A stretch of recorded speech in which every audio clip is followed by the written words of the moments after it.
You have no job, no boss, no paycheck, no rent, no alarm clock screaming at 6 a.m. By every modern measure, you are completely free. And yet, if you waste this single day, your family may not eat tonight, the fire may die before the dark arrives, and someone you love may not survive until morning.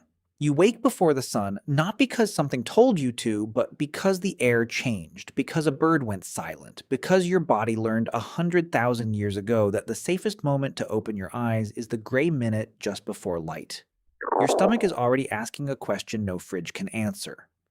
So here's the strange thing nobody tells you about ancient life.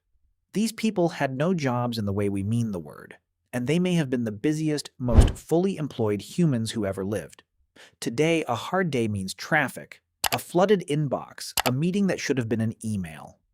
Back then, a hard day could mean you simply did not come home. With no employer, no clock, no money to chase, ancient humans should have been bored out of their minds. So why does the evidence point to the exact opposite? What did they actually do all day? And how is it possible to have no job yet never once be free? That is the mystery we are walking into. By the end, you will see why they had no jobs for one simple reason. Their whole life was the job. If quiet mysteries about the people before us stay with you, consider subscribing. To understand any of this, you first have to delete the modern world from your mind. Delete the grocery store. Delete the refrigerator, the delivery app, the pharmacy, the locked front door, the paycheck that quietly buys all of it. Now look at what is left. A small group of people, the fire between them, and a world that hands you nothing. Here is the part most people get wrong. A job, to us, means one task you repeat so that strangers will grow your food, build your home, and keep you safe while you sleep. Ancient humans had no strangers to pay. There was no one to outsource survival to. There was only the people you could see. So they did not have a job. They had every job at once. Firekeeper, gatherer, hunter, teacher, toolmaker, healer, peacekeeper, storyteller, night watcher. All of it carried by the same small circle every single day, with no weekend coming to save them. But this creates a strange problem, and it has confused researchers for decades. If survival demanded that much, where did the famous free time come from? Because anthropologists who lived alongside modern hunter-gatherer groups, such as the Hadza of Tanzania and the San of southern Africa, observed something almost offensive to the modern worker. Some studies of their time use suggest these groups spent only a portion of the day, often just a handful of hours, directly getting food. That sounds like a long vacation, until you look closer. Because the rest of the day was not rest at all. It was the invisible work that no paycheck has ever measured. And to see it clearly, we need to follow a single day. Her name is Sela. She is maybe 10 years old, and she is awake first, which is normal, because children that age sleep light and wake curious. The fire is almost dead. This is the first crisis of the day, and it has arrived before anyone has eaten a thing.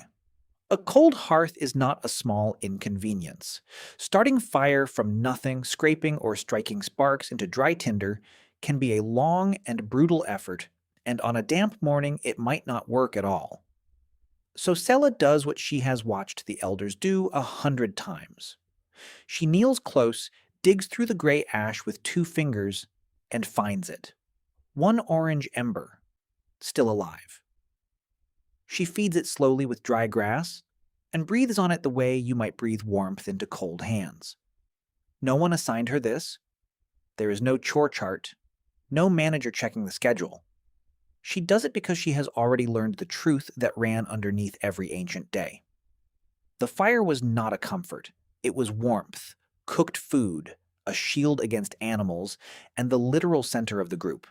To let it die was to let a piece of the group die with it. Keeping that ember alive was a job. Maybe the most important one in camp, and it belonged to a 10-year-old who could not yet count the people she was protecting. As the ember brightens, the camp stirs, and the morning splits into its work. The women and the older children prepare to gather. And here is where the modern picture falls apart. Gathering was not wandering through a meadow plucking berries. Gathering was a living database, stored entirely inside the human mind. Which plants are food? Which plants look like food? and will twist your stomach by nightfall. Which roots are worth the labor of digging, and which only waste your strength. Where the good patch grew last season, and whether the rains since then helped it or rotted it. The gatherer was not strolling. She was running calculations every step, reading the land like a page she had been studying her whole life. And this is the clue people miss. The day was never empty, because the mind was never empty. Anthropologists who walked beside these groups noted that experienced gatherers, often the older women, frequently brought home the most reliable calories of all, not the dramatic hunt, the steady, skilled, deeply knowledgeable gathering that fed the camp on the days when everything else failed. The boring-sounding work was, quietly, the work that kept everyone alive. That was a job too, and it took a lifetime to master. But the most important work of the morning left behind no tool, no bone, no artifact at all. It was teaching. Sella was never sent to school, because school did not exist. Instead, the entire day was the school. She watched which plant her aunt picked and which one she stepped over without a word. She watched how deep a root sat and how the soil changed around it. Children in these societies learned the way water finds a path, through watching, imitating, playing, failing, and being quietly corrected. No classroom, no tests, just constant participation in a world where a single mistake about a plant could end you. Teaching the next generation was a job, and everyone older was doing it whether they noticed or not. And then, around midday, the easy version of ancient life collapses. The hunters come back, and their hands are empty. This happened far more often than the cave paintings would ever suggest. Large game hunting was mostly failure, broken up by rare, glorious success. The dramatic chase was real, but it could never be the daily foundation of survival, because most days it brought home nothing. So the meat that everyone had quietly imagined for dinner is simply not coming. And now the group faces a decision that has nothing to do with any job description and everything to do with being human. How do you divide food when there is not enough? The tension by the fire is not loud. It is heavier than that.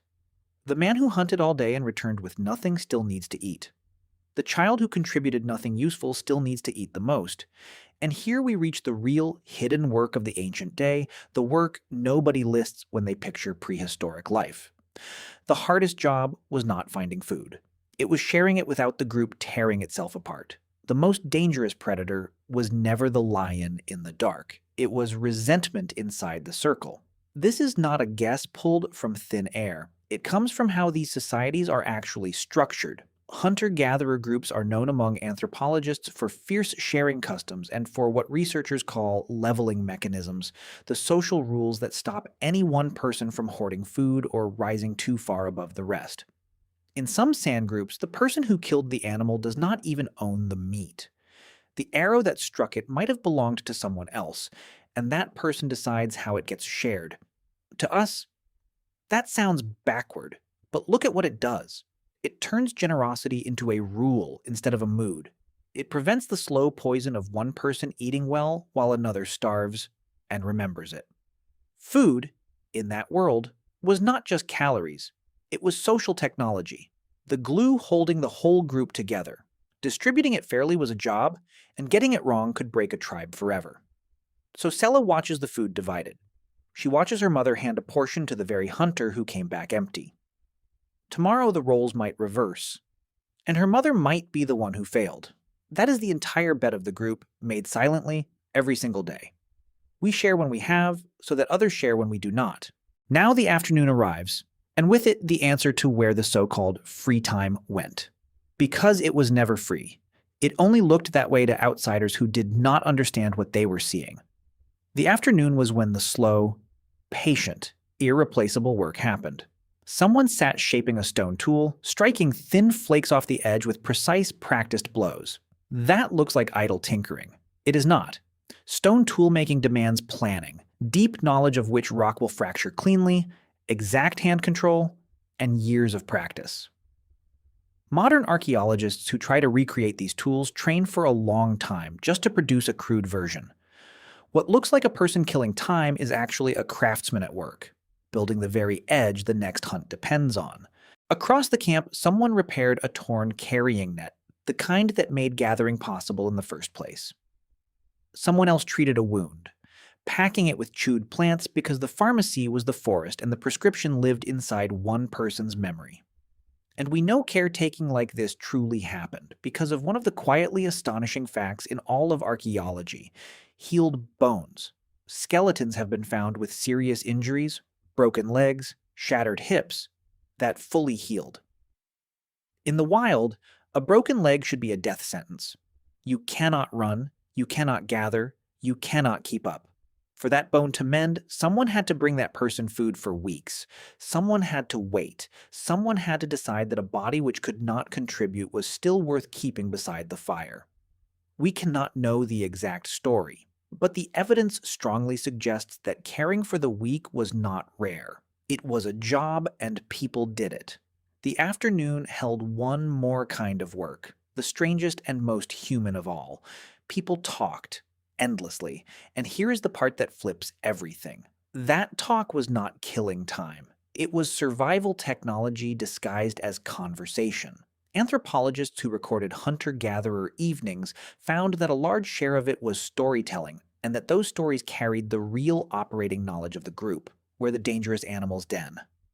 What the ancestors did the year the rains failed. Which people could be trusted, and which could not. What mistake killed someone 3 winters ago, so no one repeats it? The campfire was the library, the courtroom, the school, and the evening entertainment all at once, running on nothing but voices. The storyteller was doing a job too. He was keeping the group's memory alive. So picture Sella now, in the long light of late afternoon. She has saved a fire, learned new plants, watched a quiet conflict over meat dissolve into sharing, and listened to a story she will one day tell her own children word for word.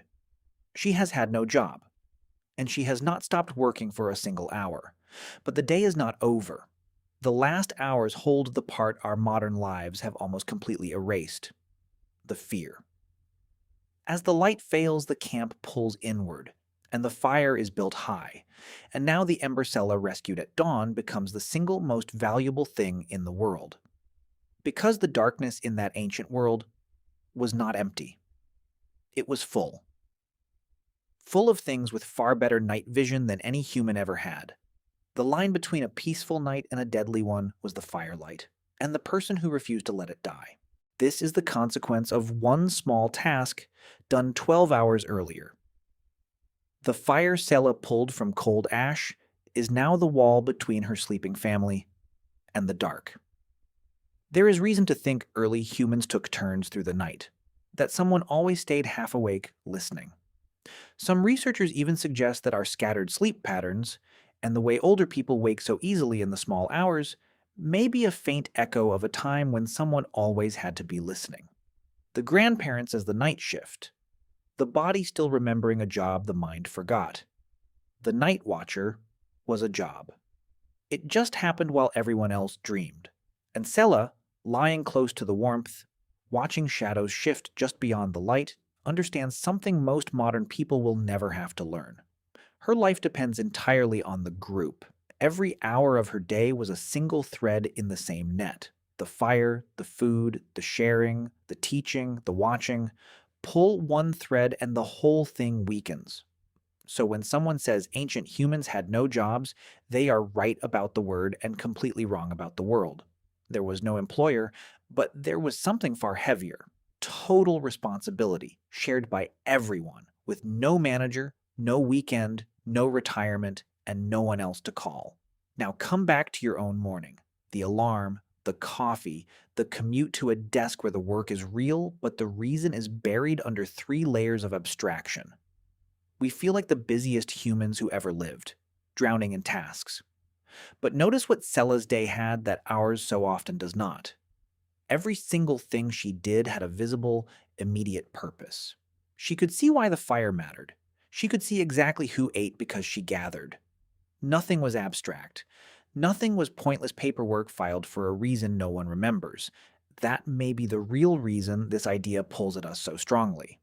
It is not that they relaxed more, because the evidence suggests they worked nearly without pause. It is that their work was woven straight into the people they loved, the food they could touch, and the dangers they could see. They had no boss because hunger was the boss. They had no schedule because the sun was the schedule. They had no job because the whole day belonged to survival, memory, care, and the people around the fire. The Hadza, the San, the long-healed bones, the saved embers, the shared meat. None of it proves what any single ancient person felt on any single morning. We cannot know that. But together it sketches the outline of a truth we are still chasing 10,000 years later. They were never idle. They were never alone in the work. And maybe the quiet pull you feel right now, watching that firelight in your mind, is not a wish for an easier life at all. Maybe it is the oldest part of you, remembering a time when the work was hard and dangerous and endless, but never once felt empty.